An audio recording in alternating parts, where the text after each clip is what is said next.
Le grand matin Sud Radio, 7h-9h, Jean-Jacques Bourdin. Il est 7h27, Éric Revel est avec nous. Jean-Jacques, bonjour. Bonjour, mon cher à tous. Éric.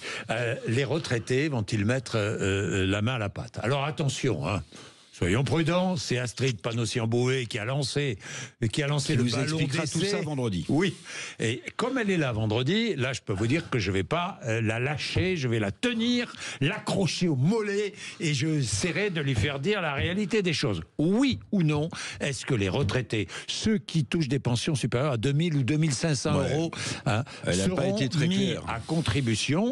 seront mises à contribution pour combler une partie, je dis bien une partie, du déficit de la sécurité sociale. Ouais. Alors c'est le grand sujet. Il y a un trou global dans la protection sociale de 2,5 milliards. Donc la ministre du Travail a fait un petit calcul, mais j'ai l'impression que ça a été... elle n'avait pas d'idée très précise sur ce qu'elle allait. Oui. Parce que ça donne cette impression, puisqu'elle dit était hier sur TF1 hier matin. Entre 2000 et 2500 euros, elle donne vraiment l'impression, que c'est à titre personnel, c'est ce qu'a dit François Bayrou, mais elle donne l'impression surtout qu'elle ne maîtrise pas tout à fait. Alors elle dit, en gros, si on taxe, si on met des cotisations supplémentaires sur les retraites entre 2000 et 2500 euros, ça va rapporter 500 à 800 millions d'euros. Ce qui est quand même dingue dans ce pays, Jean-Jacques, moi je trouve, c'est qu'on n'arrive jamais à réformer le train de vie de l'État et la seule réponse qu'on a, c'est de taxer ou mettre des impôts supplémentaires. Et je rajoute quand même que un retraité qui a 3 000 ou 4 000 euros de retraite par mois, il a cotisé toute sa vie sur ses bulletins de salaire pour avoir une retraite qu'il touche. Il n'a rien volé du tout, ce retraité. Il paye des impôts sur le revenu. Donc, de quel droit on irait dire à quelqu'un qui a cotisé pour avoir une retraite à 3 000 euros que dorénavant, il va payer une taxe supplémentaire? Ça, vous avez entièrement raison. Il y a quand même c'est 10%.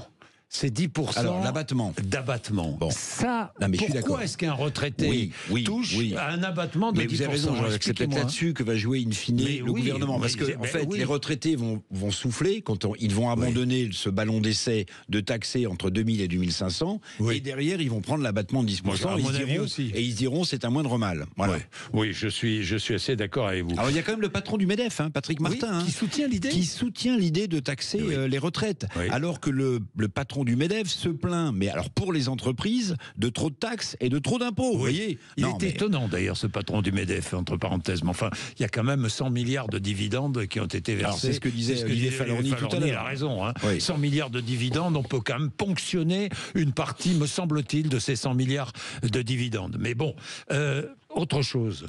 Vous avez vu l'effort de Trump sur l'intelligence artificielle? C'est colossal. 500 milliards. Oui, il a annoncé hier, dans la nuit, le président américain, il avait à ses côtés le patron d'Oracle, le patron d'OpenAI, vous savez, c'est le propriétaire de ChatGPT, et aussi le patron de SoftBank, qui était à côté de lui, juste derrière le pupitre. Il a annoncé que 500 milliards de dollars d'argent privé allaient être mis sur la table pour développer encore plus l'intelligence artificielle aux États-Unis. C'est de l'argent privé. Ils vont investir dans 2 secteurs, les infrastructures, parce qu'évidemment, ce qui compte, c'est ce qu'on appelle les centres de données. Vous savez, c'est ces données, nos données qui sont revendues commercialement, et ils vont investir également dans l'énergie. 500 milliards de dollars d'investissements privés ont été annoncés hier, plus les droits de douane en direction de l'Europe. Oui, ça va nous faire mal. Et Trump dit, mais attendez, nous, on a un déficit avec vous, les Européens, de 350 milliards de dollars, on va s'en occuper. Vous savez pourquoi? Parce que nos produits sont meilleurs que les produits américains. Il est 7h31,